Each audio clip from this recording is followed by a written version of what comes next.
Birds are safe in the cage, but that's not where they're actually meant to be. Think about it. If all the birds in the world would be covered or put or confined within a cage, then we would not hear birds tweeting in the morning. And like I always say, like everything exists for a reason. Nothing is random, nothing is spontaneous, nothing happens by coincidence.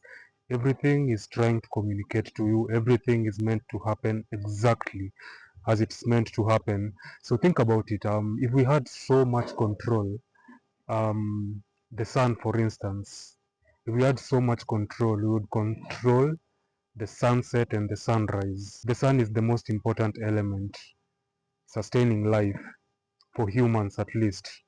So by the fact that we don't have control over the sun, it means that we have lesser control over our lives. And like I always say again, life is as much matter as it is spiritual. So there's two ways to approach and look at things. You can either look at things from a material standpoint or from a superficial standpoint, which has everything to do with spirituality or with the intangible. And anything material has a connotation of immaterial to it. And that's not something that you can be taught. That is something that you discover on your own eventually. So again, we don't experience life the same way. I don't care what you're told, but we cannot all experience life in the same way. Your experiences are different from my experiences, are different from a third party's experience, and that's what makes life what it is. It's like an interwoven web or chain of activities that collectively we refer to as life. What you pay attention to tends to be what grows in your life. So if you find that you don't like what's happening in your surrounding, it might mean you're out of alignment, being you're paying attention to the things that you do not like. And naturally, unfortunately, these are what we are drawn or we gravitate naturally towards. You are a sum total of everyone around you, as much as you are a fruit of your surrounding. A mango tree will never produce an orange or an apple. It will always produce a mango. With that in mind, think of what a tragedy it would be if the sun went for days without shining. Yeah, it means that at the end of the day, you have to discover your shine and you have to show up with the knowing that you are not apologetic and you are not here to be sorry for anyone, including yourself. When you show up as a victim of circumstances, naturally, you tend to attract more things in your reality that makes you to appear to be a victim. On a spiritual level, there are terminologies that you're going to want to familiarize yourself to, and one of them is frequency.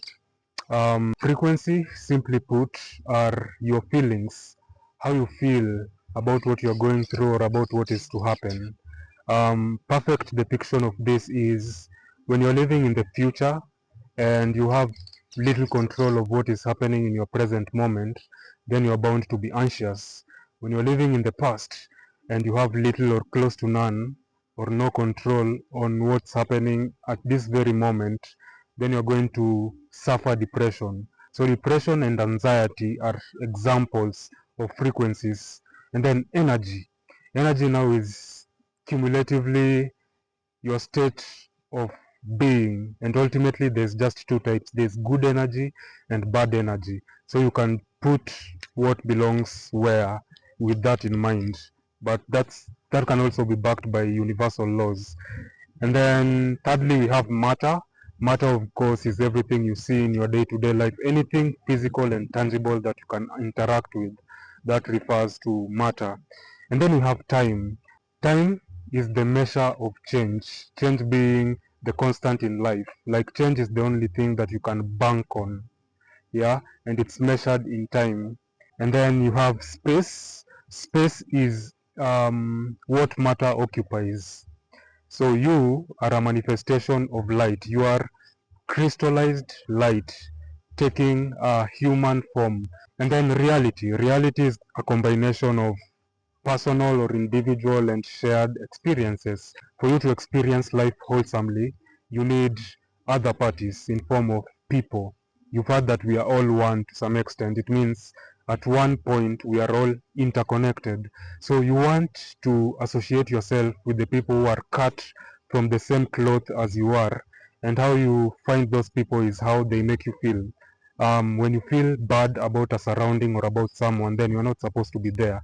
But when you're excited and you feel good about a surrounding or a specific person, then that's your tribe.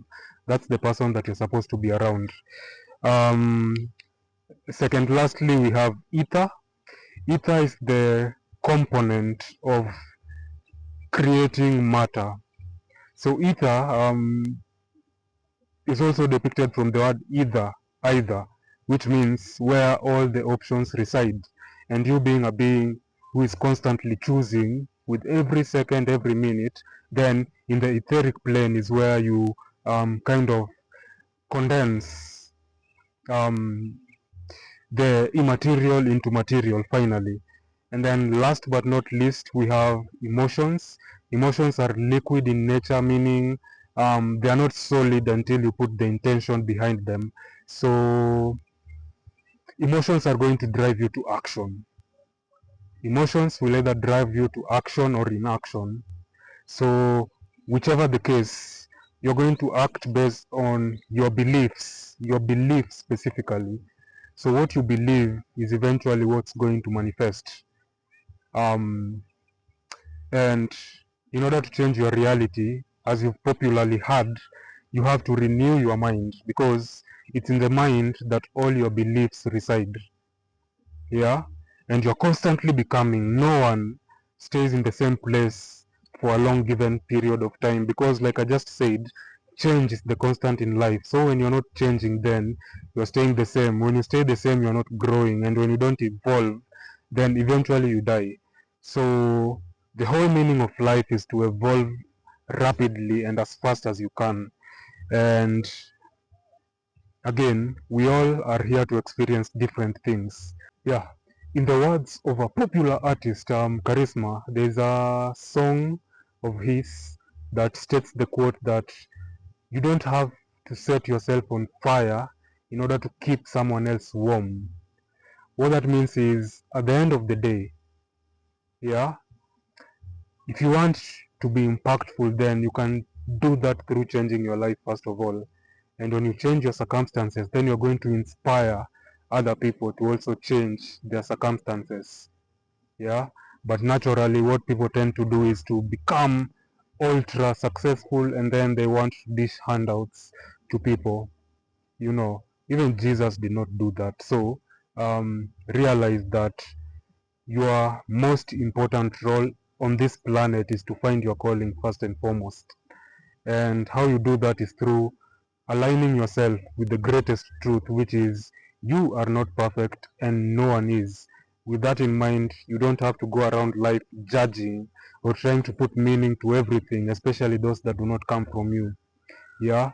When you take things that do not resonate with you and assume them to be true, then they are going to just make your life much more difficult. And like I said, if something feels hard or negative, then that's not what is meant to be in your life.